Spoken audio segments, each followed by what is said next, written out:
Hello everyone, today I'm going to share with you my impression of Verdun.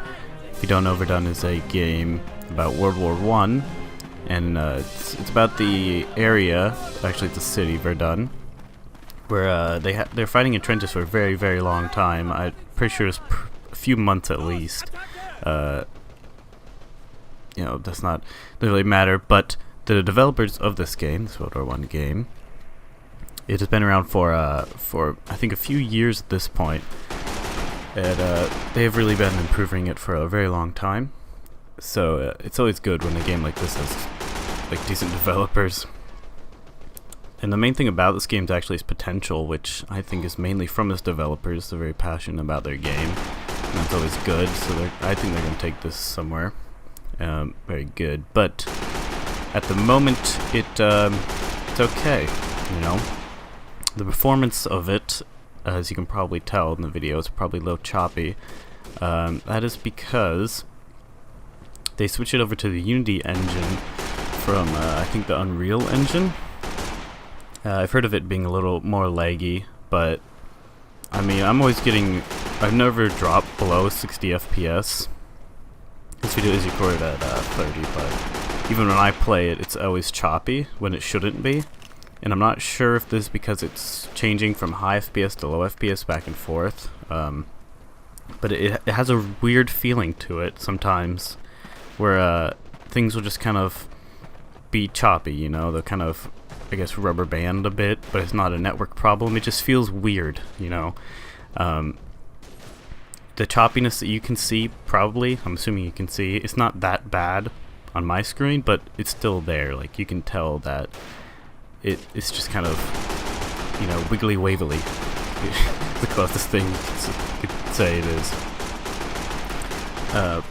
But you can probably tell also from this, the audio. I don't know if you've seen any of the bugs. I haven't been seeing as many of them, but there still are some bugs with the audio where, actually, it happens mainly when you start the game, as I haven't noticed it that much anymore, and they haven't patched anything, but they'll have some, I had some really bad audio and graphical bugs in the beginning where everything would be like kind of silvery, textures weren't loading in right, and the audio was like repeating over and over again, and sometimes the audio would be really, really loud, and then it would be really, really quiet, and I don't know why. It just did that back and forth.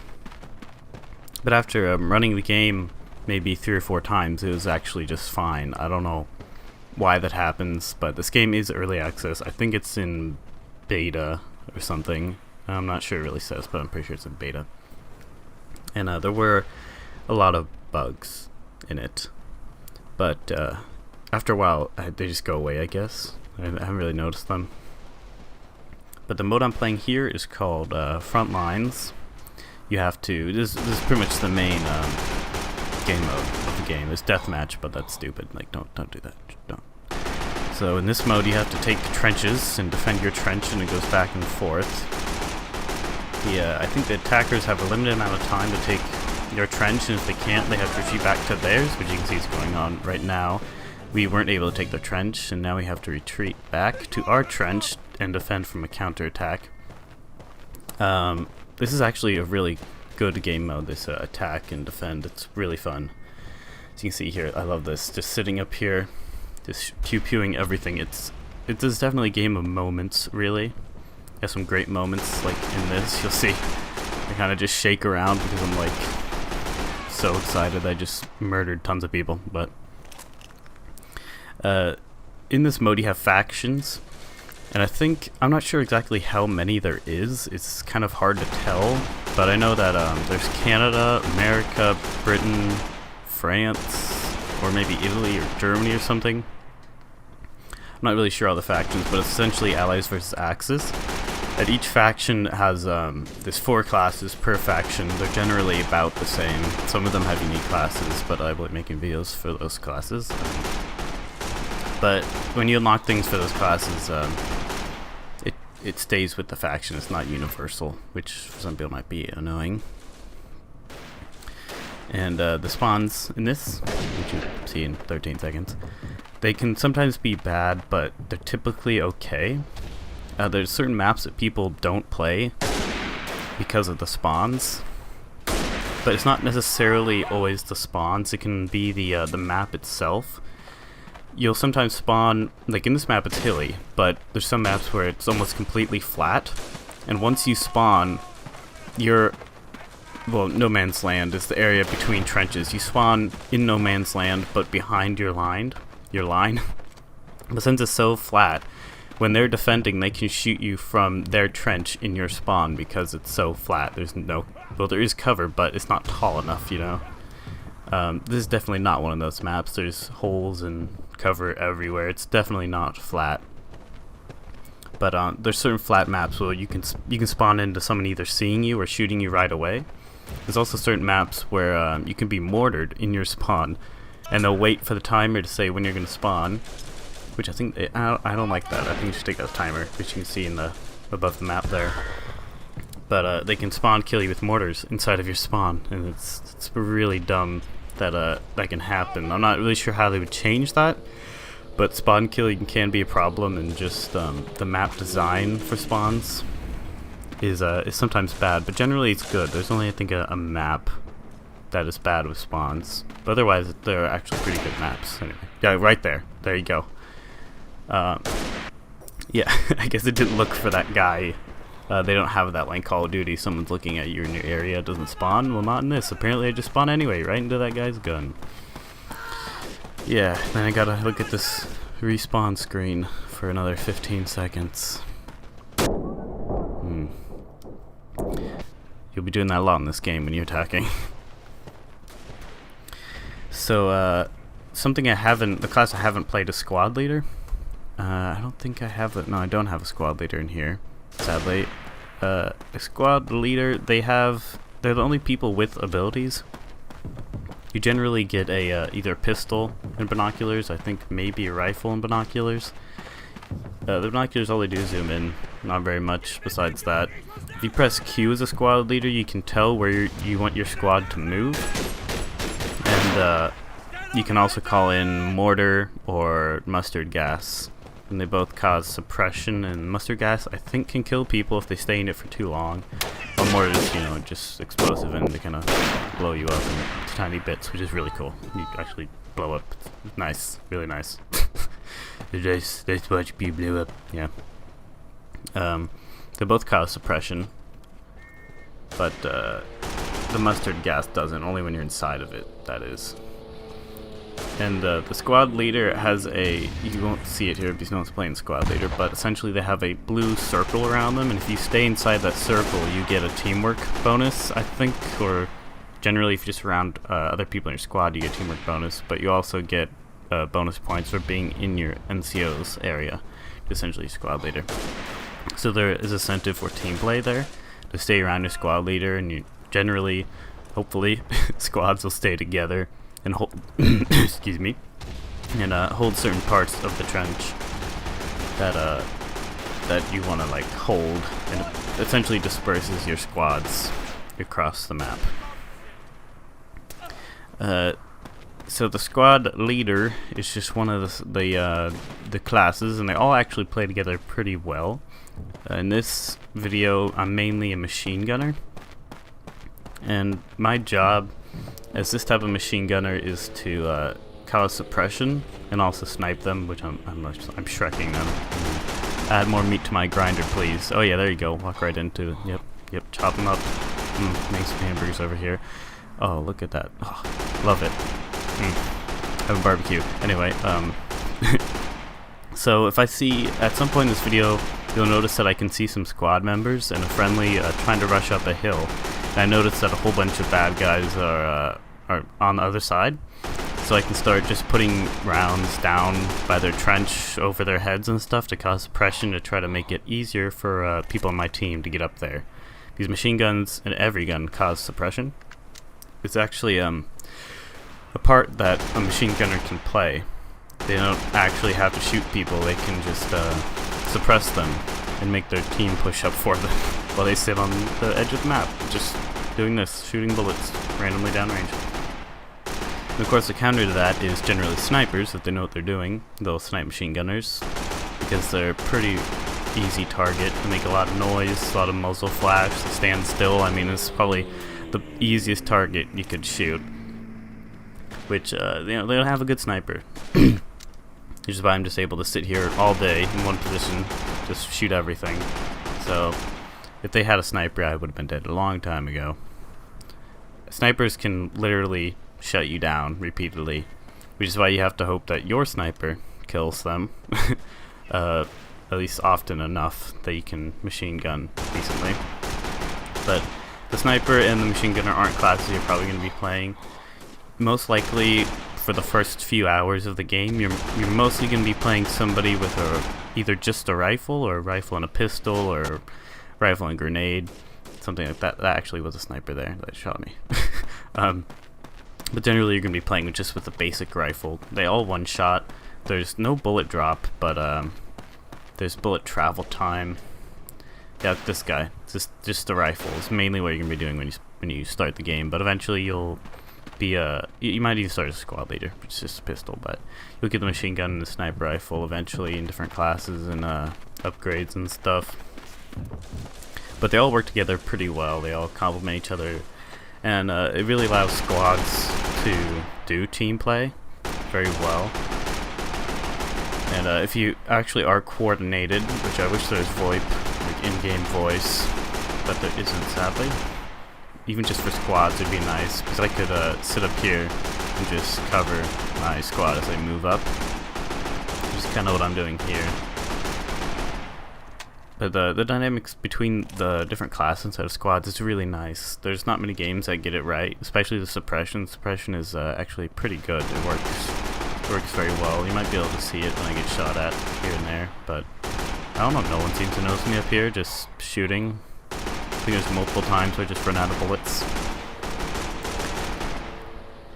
But to get a gun like this, you do have to go through the unlock system, and this, I believe, is the second or third rank of whatever class this is. They generally have different classes. There's always a machine gunner class, but between the factions are usually called something different, and they unlock things at different levels, which I don't really like. I think it should just be one class between all the factions, just give it a different name or different gun, but it's generally like that for the most part. So you unlock this machine gun, which is, I don't know, the Gewührer or something in German, I don't know how they pronounce it. There's also a machine gun you can hip fire and run with, and there's a Russian machine gun, I believe, too. And you unlock those different factions, different ranks of those different classes and those different factions. It's kind of ridiculous how many tiers there are through factions and classes. As a rifleman, you unlock bayonets and grenades, and I think maybe a pistol. But basically, to unlock things, you just kill people and you get points, and that's it. It's not actually that difficult. You can do it pretty quickly, especially if you play one class. I was able to unlock, I think, all 4 tiers of the sniper in an hour or 2, maybe less. It's not that hard at all. Each class actually has different perks, I guess you could say. I don't know if they get better as you rank up. They might. I'm not really sure, but it basically makes it so each class has a different advantage or disadvantage. The sniper gets like a bonus to being in the NCO's region or something. Certain people can run faster. This guy can run slower, I think. I don't know what else he has. I didn't really look at them, but you can check them out, and it makes each class different. You have advantages and disadvantages, essentially. The guns, there's like... The rifles, they all one-shot at any range. They're pretty much the same. I mean, since they all one-shot, I don't really know if there's a difference between bullet travel time or anything. But really, they all feel the same, essentially. The main difference between them is how many bullets they hold in like I guess a magazine. Some hold 3, 8, 10. It just really depends on what you like. I think the accuracy of them might change, but there is no stats. It only has your own stats on the guns. But it really just goes by preference of how the gun handles. I think they are slightly different, but pretty much they're kind of the same. In the end, they all just one-shot and carry the amount of bullets. That's the big differences you're gonna notice. And the gunplay itself is it's okay. Could use a lot of help, as you might have remembered. You saw back there the two dudes got killed with a pistol. That was because they're bad. Rifles usually win in close range, which is stupid. Their hip fire is insanely good. I don't know why. So in close hip fire range, or really any range that's close range, rifles will generally win because their hip fire is insanely accurate, and it only takes 1 bullet compared to the pistol's 2 bullets that has the same if not worse accuracy, which is it's so dumb. I don't know why that's a thing. Plus they get a bayonet as well, and I think that if they're in range to hip fire, they should have to use a bayonet. That's what I think, but apparently developers didn't make it that way. But there's a few problems. Another few problems with the gunplay is that sometimes people are running with the sniper rifle. I don't know if it's their ping or the game's wibbly wobbliness, but they'll kind of rubber band back and forth, and it makes it almost impossible to hit somebody that's moving when they're like wibbly wobbling around. And this generally just makes it much harder to hit people, and it's the same thing that comes back to the performance of the game itself. It's just everything's wibbly wobbly, choppy, I guess you could say, but it's not exactly like a lag problem. The game is just wibbly wobbly, it's just acts weird. It doesn't act like it should, and that messes up how the guns shoot. The guns themselves are cool. You can load the bullets individually and lock the bolt and everything. I like to have to make sure that there's a bullet in your bolt. You sometimes notice people and they'll be running around and you're like, your bolt's open. There's no bullet in there. And they'll go up to somebody and click, and then they get shot. It's hilarious. It's pretty realistic that way. It's pretty nice. I like that. But the gunplay is okay, but the wibbly wobbliness kind of messes it all up. The suppression that's caused by guns is pretty good. It's like it kind of makes you not want to to move your head out of cover, which is really cool when somebody's shooting over your trench and there's bullets going everywhere, and like you're just like, no, I don't think I want to peek over that because you know that if you do, your head's gonna come off the next time you do it. So the pressure is really cool. It makes some really nice moments in the game when you're getting shot at from all directions. It really gives it that like realistic-y feel. It's just perfect. It doesn't make you too blind or too slow or anything like that. It's pretty well done. Suppression is actually pretty great. They nailed that. I don't think they should change it. Something that has to be noted though is that mustard gas is kind of the gas that you can the squad leader can shoot down, and it causes suppression, but I think it's endless once you touch it. And there are gas masks that you can put on, but if you just touch the mustard gas and run away and aren't in it anymore, you still have a suppression effect for at least 10-20 seconds. I didn't bother trying to see how long it would last. But that's definitely something they need to fix there. But the suppression effect is still good. I would take it over any game of suppression effect. I really like the suppression. I think it also makes your gun wibbly wobbly more than normal. Wibbly wobbly, sway swingy. So there is actually a bit of a time where if you aim down sight, you can't immediately shoot and be accurate. It's essentially you have a sight at the end of the barrel and then one in more like where the receiver is, and they don't immediately line up like in all games. They actually take a second or two for you to line them up, which makes quick scoping with a rifle kind of difficult, because unless you're in really close range, but the shots won't go exactly where you're aiming because it's kind of hard to aim when your sights aren't actually lined up. But overall, this game is pretty good. I think it will turn into a very good game, but I doubt it. I doubt being overly successful. But it really has a lot of potential. That's a strong suit. It's a game that could really be a really great game, but it's still, the main mode is Frontlines. I don't know where they're really gonna expand to with it, but it's definitely a fun game. It's I think $22 when I got it. If it goes on sale or even at $22, you should definitely buy it. It's pretty fun when you just feel like doing a World War II, World War One-ish era, World War something game. It's very nice. It's they're definitely gonna make it a lot better. I can trust the developers to do that because they've been working on this for years, and I think that they will listen to people about all the problems and things that could be fixed. I think this game, it could go somewhere, you know, it has a lot of potential. That's the main thing. It is a fun game. I'd pop in, you know, to the game a few times a week, maybe every day or so. Just play a few matches. It's pretty fun. I don't know if it's worth $60. Definitely not worth $60, but yeah, you should go pick it up, try it out. It's pretty good. I'll be making videos on the different classes eventually, and squad leaders and, you know, all that stuff. Maybe some of the updates and everything, but you should definitely try this game out for yourself. So, thank you guys for watching, and I will see you next video. Goodbye.